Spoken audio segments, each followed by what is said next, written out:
Halo warga Sudut Sipil, kembali lagi di dalam channel Sudut Sipil. Nah, kali ini banyak yang akan kita bahas, terutama tentang berita yang dihebohkan terkait suatu atau sebuah kecelakaan artis kemarin dengan berita jalan tol katanya tidak aman. Oke, bahkan hingga Kemen PUPR dan BPJT, Badan Pengelolaan Jalan Tol, turun tangan untuk mengklarifikasi, menjelaskan bahwasanya info tentang jalan tol tidak aman untuk dilalui itu adalah hoax. Sekali lagi, itu adalah hoax, teman-teman. Oke, bahkan saya di Instagram Sudut Sipil berulang kali memposting tentang jangan menyebarkan hoax. Jangan menyebarkan hoax. Bahwasanya jalan tol di Indonesia tidak aman, artinya jalan itu tidak boleh dilalui. Atau jika pun kita lalui, maka resiko besar sangat menanti. Sehingga, sekali lagi, jangan sebar hoax. Oke. Sebenarnya postingan itu sudah sangat tersebar dari suatu akun yang mengaku akun teknik, namun saya tidak tahu dan jelas apakah teknik sipil atau bukan. Yang jelas jalan tol itu lingkupnya ilmu teknik sipil. Nah, di situ menyatakan bahwasanya dia entah dari mana mengambil suatu literasi yang menyimpulkan sendiri bahwasanya jalan tol di Indonesia tidak aman.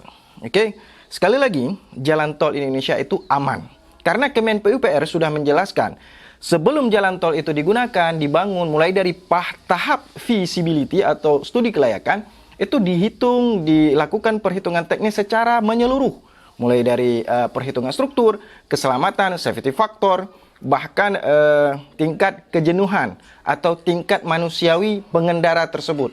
Jadi, sekali lagi, kalau yang namanya perhitungan melahirkan sama dengan tidak aman, di dalam ilmu teknik sipil artinya itu adalah gagal atau failure. Apabila outputnya gagal pada saat perhitungan, maka itu tidak boleh dibangun dan dihitung kembali. Jadi kalau memang sudah dibangun seperti jalan-jalan tol selama ini, itu sudah aman sehingga dibangun. Oke, di sini kita kembali flashback dulu terhadap kecelakaan yang menimpa salah satu artis di Indonesia. Sebut saja VA.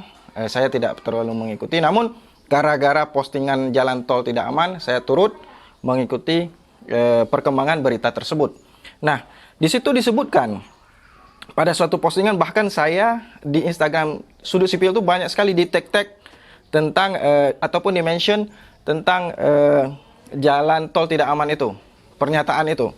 Jadi sempat saya buat suatu postingan tentang jalan tol tidak aman. Sekarang disebabkan timbul suatu pernyataan jalan tol tidak aman gara-gara kasus kecelakaan itu. Oke. Nah, saya rasa itu tidak fair.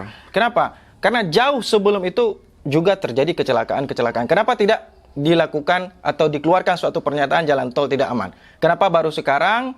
Hanya karena satu kasus itu menjadi parameter utama yang melahirkan suatu pernyataan jalan tol tidak aman. Nah, itu sebenarnya tidak fair.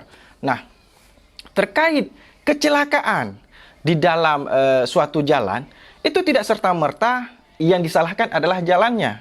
Oke, harus diingat teman-teman. Jalan itu hanya sarana. Oke, benda mati. Jadi, yang perlu diedukasi, yang perlu digarisbawahi dan yang perlu diteliti dulu adalah si pengguna sarana tersebut. Kenapa? Untuk menggunakan sarana itu ada aturan, bahkan undang-undang yang harus dipatuhi oleh si pengguna. Oke? Ketika tidak dipatuhi oleh si pengguna, maka ada resiko yang akan dia hadapi. Bahkan resiko itu bisa fatality. Oke? Nah, sekarang kita tinjau kepada undang-undang ataupun aturan dalam menggunakan jalan tol tersebut. Jalan tol dikategorikan kepada jalan bebas hambatan.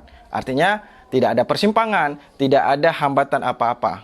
Oke? Nah, undang-undang seperti yang saya posting di Instagram itu Undang-Undang Nomor 22 tahun 2009, tentang lalu lintas dan angkutan jalan. Pasal 23 ayat 4. Batas kecepatan. Oke, di sini juga saya tampilkan. Batas kecepatan untuk jalan bebas hambatan adalah paling rendah 60 km per jam dan paling tinggi 100 km per jam. Dan ada juga sektor-sektor jalan tol yang paling tinggi itu 80 km per jam. Namun yang paling tinggi di dalam undang-undang adalah 100 km per jam. Nah, di sini menjadi suatu indikator pertama dalam memeriksa si pengguna kendaraan atau si pengemudi tersebut. Apakah kendaraan yang dikemudikannya itu sesuai nggak dengan batasan ataupun izin daripada kecepatan yang diberikan dalam aturan ini? Itu suatu poin pertama. Kalau memang kecepatannya sesuai, maka kita tinjau kepada pemeriksaan di sisi lain. Oke.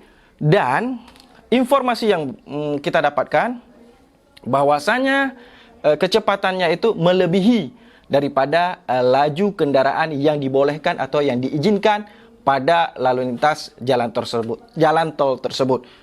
Saya juga ada posting perhitungan tentang laju kendaraan si korban. Oke, bisa dilihat seperti ini. Oke.